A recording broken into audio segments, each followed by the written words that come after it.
everyone, my name's Kaz. I'm from the channel Little Book Owl and I am your Day 7 host. Today's video challenge is called Whose Line Is It Anyway? And basically we asked you to reenact first sentences from books, and you could get as creative as you wanted with this one. And I'm honestly so excited to see what you guys have done for this challenge. I cannot wait to watch your videos. But just a really quick reminder, if you are participating in today's video challenge and entering the giveaway, you need to leave a comment on this video by midnight Pacific Standard Time with a link to your video challenge. In order to enter the giveaway, you do need to be over 18 years of age, or you need to have parental consent, because in order to send you your prize, we will need your address. And lastly, don't forget that you need to subscribe to all of the hosts of the Bibliothon in order to be eligible for the giveaway, so all of the links and stuff are in the description below. I cannot wait to watch all of your videos, but in the meantime, this is what I did for the challenge. Red from Little Red Reader and I have decided to collaborate on this and make it more of a game. We're going to make a little bit of a challenge out of this, and essentially we're going to be playing first sentence charades. The main idea is Red and I have both chosen 5 books and we're going to reenact the first sentences from them. The other person has to try and guess which book it is, and they get a point if they guess the book and a bonus point if they manage to guess or recite the first line. Now, we're not going to be super strict here. If we don't get it word for word but we get the general idea or the majority of the sentence, we'll offer the bonus point. But if you guys want to do this and you want to be really strict with yourself, maybe you could do a bonus point for getting it like word for word. We also gave ourselves a couple of ground rules. So if the first sentence isn't really enough or it's a little too difficult alone to reenact, we did allow ourselves the opportunity to include a few more sentences. Obviously, the books that we could choose from had to be books that we'd either both read or would likely be familiar with, because there's a lot of books, especially classics or older books, that have really iconic first lines that a lot of people know even if they haven't necessarily read them. So in those cases we were a little bit lenient, but for the most part, there had to be books that we've both read before. The only spoken words allowed during the reenactment was dialogue that the characters say. However, sometimes first lines can be quite hard to reenact. So we allowed ourselves to get a little bit creative if the need arose, and we basically allowed ourselves to insert our own dialogue that the characters could theoretically say if it kind of fit the scene. So just an example of something that might work is if there's like a description in the first sentence of the characters are arguing or they're whispering together and it doesn't actually explicitly say what the characters are saying to each other. In that instance, you could kind of just make something up. And finally, if there is a character name said by a character, you have to bleep it out so it doesn't completely give things away. Just an FYI, as I'm going through the video, I'm just going to be making my guesses, but I won't actually be checking if I got things correct until the end of the video.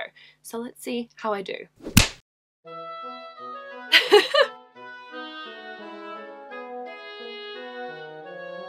I think I know what this is.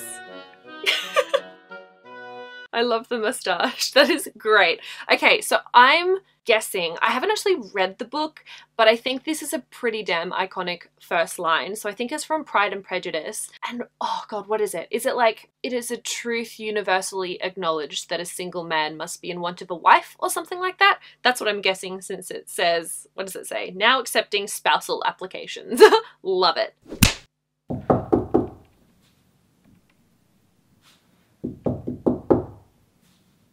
Are you gonna let me in? Ahem. Look at the door. Ugh, do I have to do this every single time? You know the rules. Okay, what is it this time? And finally give me the sound often heard during the search for a hard-to-find word. Now string them together and answer me this. Which creature would you be unwilling to kiss? A spider. They're disgusting. Can I come in now? Correct. You may. Thank you. Oh my God. I have no idea. I'm literally drawing a complete blank. I'm not sure if that dialogue is something that I've read before or if it's like creative liberty with illustrating the scene. I don't know. That's really hard. Nothing is coming to mind. I have absolutely no idea. Maybe I'll come back to that because I haven't a clue. Okay, next one, round 3.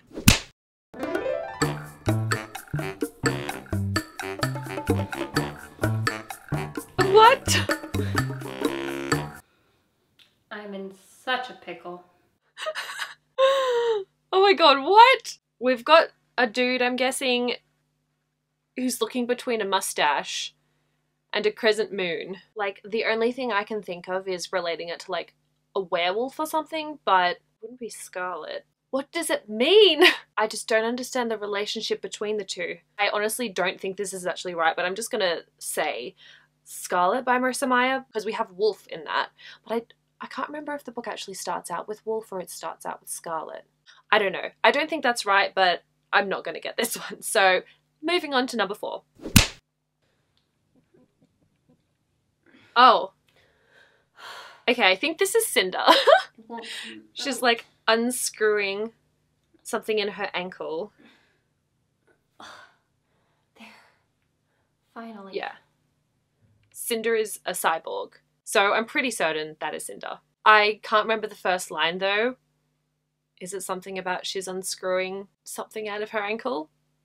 I don't know. I honestly don't know. Let's move on to number 5.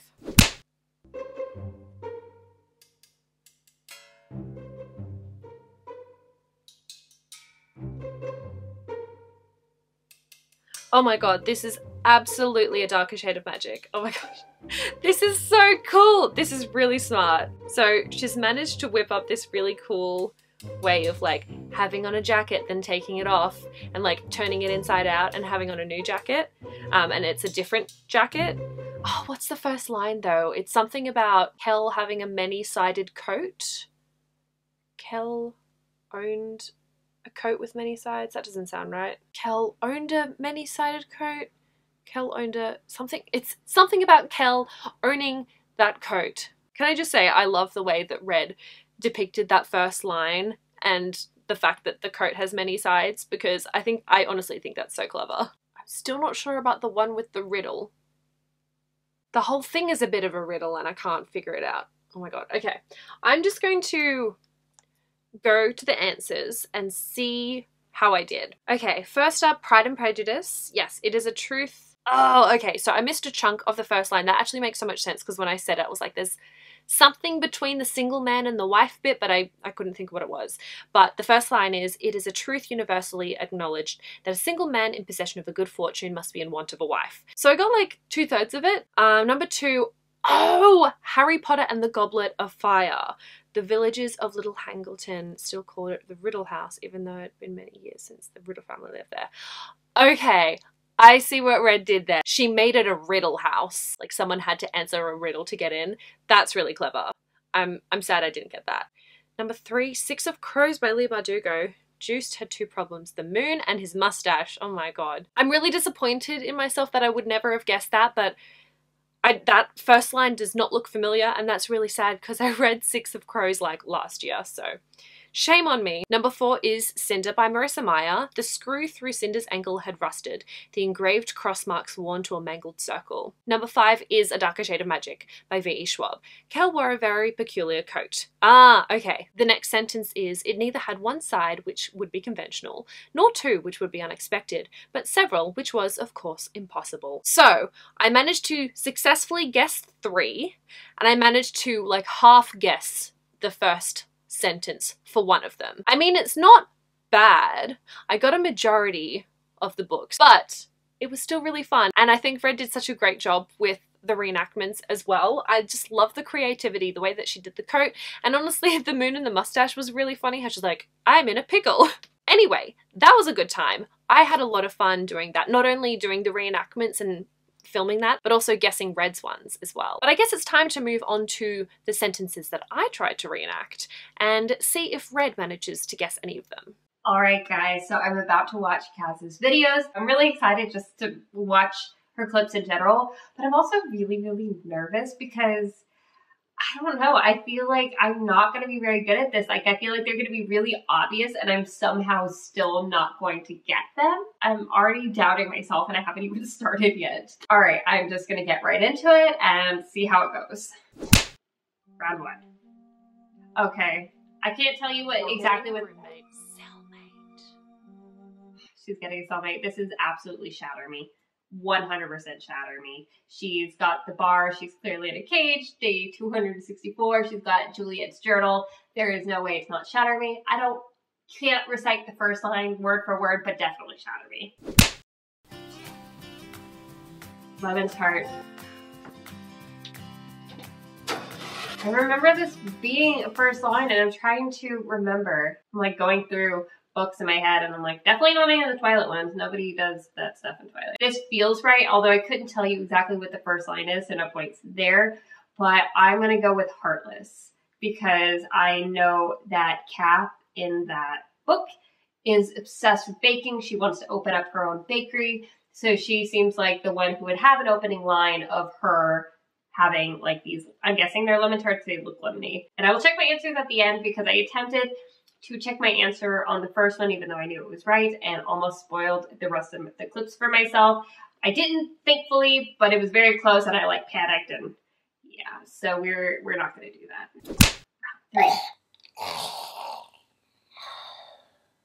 3. Oh my god. That poop emoji though. So that is definitely Nevernight. And it is, I swear I know this line. Did you know you shit when you die? Or when you die you shit, or something like that. It's definitely like, did you know you shit when you die? And definitely Nevernight by J. Kristoff. Hold on, before I move on, I'm just gonna. That poop emoji. Round 4.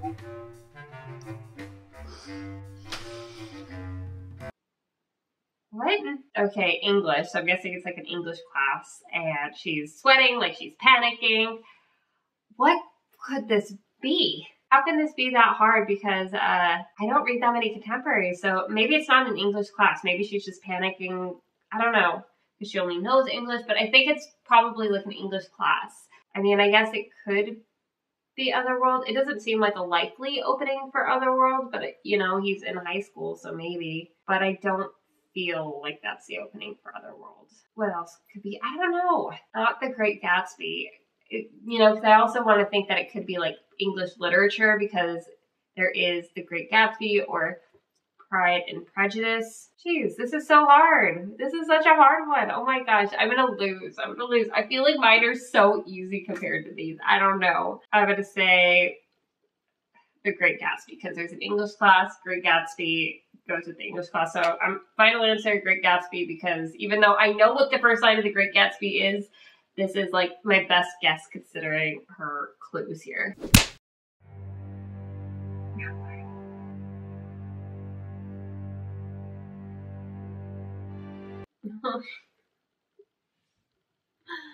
This has to be Harry Potter because they clearly like have their wands ready at battle here. Now I'm just trying to think of what book it is because there are wands at the ready.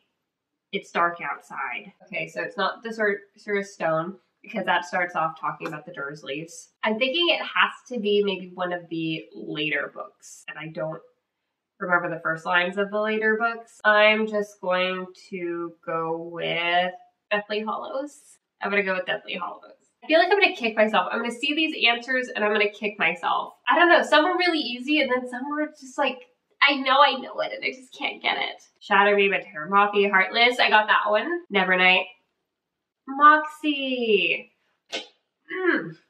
I was completely on point with the English class and I just couldn't narrow it down to like the high school books. I couldn't remember what contemporary books were on there because I tend to block out most contemporaries that I read. That completely makes sense, but I'm so mad at myself for not getting that. Deathly Hallows. Okay.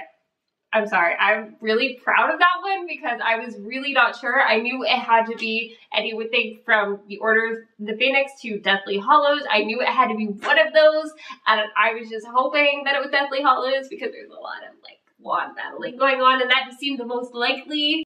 I'm actually really proud of that one because I thought that I was going to get that one wrong. So actually the only one I missed was Moxie, but I think I only got 1 point for the actual line, but I did not, okay, I didn't do terribly. I only missed one clip, so I think that's actually pretty good. I'm really proud of myself right now because I thought I was going to do a lot worse. Even though I read all of these books, some of them I've reread, and somehow when it comes to this stuff, like my mind goes blank. Okay, I'm actually really happy about this. I don't know that I won because again, I feel like my clips, these were really, really cleverly done. Like these were really great charades and illustrations of these opening lines, like 100%.